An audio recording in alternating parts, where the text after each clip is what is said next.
Chapitre 7. Le 5e jour, toujours grâce au mouton, ce secret de la vie de Petit Prince me fut révélé. Il me demanda avec brusquerie, sans préambule, comme le fruit d'un problème longtemps médité en silence: Un mouton, s'il mange les arbustes, il mange aussi les fleurs? Un mouton mange tout ce qu'il rencontre. Même les fleurs qui ont des épines? Oui, même les fleurs qui ont des épines. Alors les épines, à quoi servent-elles? Je ne le savais pas. J'étais alors très occupée à essayer de dévisser un boulon trop serré de mon moteur. J'étais très soucieux car ma peine commençait à m'apparaître comme très grave et l'eau à boire, qui s'épuisait, me faisait craindre le pire. Les épines, à quoi servent-elles? Le petit prince ne renonçait jamais à une question une fois qu'il l'avait posée. J'étais irritée par mon boulon et je répondis n'importe quoi. Les épines, ça ne sert à rien, c'est de la pure méchanceté de la part des fleurs. Oh! Mais après un silence, il me lança avec une sorte de rancune. Je ne te crois pas. Les fleurs sont faibles. Elles sont naïves. Elles se rassurent comme elles peuvent. Elles se croient terribles avec leurs épines. Je ne répondis pas. À cet instant-là, je me disais: si ce boulon résiste encore, je le ferai sauter d'un coup de marteau. Le petit prince dérangea à nouveau mes réflexions. Et tu crois, toi, que les fleurs... mais non, je ne crois rien. J'ai répondu n'importe quoi. Je m'occupe, moi, des choses sérieuses. Il me regardait stupéfait. Des choses sérieuses? Il me voyait, mon marteau à la main et les doigts noirs de Camboise, penché sur un objet qui lui semblait très laid. Tu parles comme les grandes personnes. Ça me fit un peu honte. Mais impitoyablement, il ajouta: Tu confonds tout, tu mélanges tout. Il était vraiment très irrité. Il secouait au vent des cheveux tout dorés. Je connais une planète où il y a une monsieur cramoisi. Il n'a jamais respiré une fleur. Il n'a jamais regardé une étoile. Il n'a jamais aimé personne. Il n'a jamais rien fait d'autre que des additions.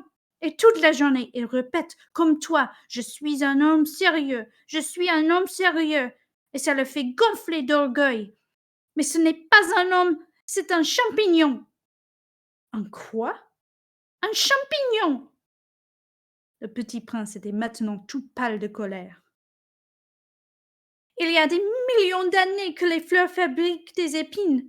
Il y a des millions d'années que les moutons mangent quand même les fleurs. Et ce n'est pas sérieux de chercher à comprendre pourquoi elles se donnent tant de mal pour se fabriquer des épines qui ne servent jamais à rien. Ce n'est pas important la guerre de moutons et des fleurs. Ce n'est pas plus sérieux et plus important que les additions d'un gros monsieur rouge. Et si je connais, moi, une fleur unique au monde qui n'existe nulle part sauf dans ma planète, et qu'un petit mouton peut anéantir d'un seul coup, comme ça, un matin, sans se rendre compte de ce qu'il fait, ce n'est pas important, ça? Il rougit, puis reprit: Si quelqu'un aime une fleur qui n'existe qu'à un exemplaire dans les millions et des millions d'étoiles, ça suffit pour qu'il soit heureux quand il les regarde. Il se dit: Ma fleur est là quelque part. Mais si le mouton mange la fleur, c'est pour lui comme si brusquement toutes les étoiles s'éteignent. Et ce n'est pas important, ça? Il ne peut plus rien dire. Il éclata brusquement en sanglots. La nuit était tombée. J'avais lâché mes utiles. Je me moquais bien de mon marteau, de mon boulon, de la soif et de la mort. Il y avait, sur une étoile, une planète, la mienne, la Terre, un petit prince à consoler. Je le pris dans les bras. Je le berçai. Je lui disais: «Le fleur que tu aimes n'est pas en danger. Je lui dessinerai un muselière à ton mouton. Je te dessinerai une armure pour ta fleur.» Je ne savais pas trop quoi dire. Je me sentais très maladroit. Je ne savais comment l'attendre ou le rejoindre. C'est tellement mystérieux, le pays des larmes.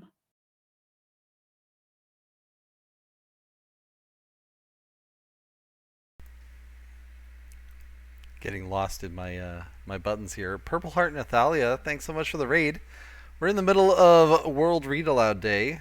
We are Caternator and I are reading The Little Prince in both English and French. We just finished chapter 7 in French, and now we're going to be reading chapter 7 in English. So settle on in, everybody. This is a special event for World Read Aloud Day. Hey, Duchess. And yeah, here we go, chapter 7. On the 5th day, again as always, it was thanks to the sheep, the secret to the little prince's life was revealed to me. Abruptly, without anything to lead up to it, and as if the question had been born of long and silent meditation on his problem, he demanded, "A sheep, if it eats little bushes, does it eat flowers too?" "A sheep," I answered, "eats anything it finds in its reach." "Even flowers that have thorns?" "Yes, even flowers that have thorns." "Then the thorns, what use are they?" I did not know. At that moment I was very busy trying to unscrew a bolt that had got stuck in my engine. I was very much worried, for it was becoming clear to me that the breakdown of my plane was extremely serious, and I had so little drinking water left that I had to fear for the worst. "The thorns! What use are they?" The little prince never let go of a question once he had asked it. As for me, I was upset over that bolt, and I answered for the first thing that came into my head. "The thorns are of no use at all. Flowers have thorns just for spite." "Oh!" There was a moment of complete silence. Then the little prince flashed back at me with a kind of resentfulness. "I don't believe you. Flowers are weak creatures. They are naive. They reassure themselves as best they can. They believe that their thorns are terrible weapons."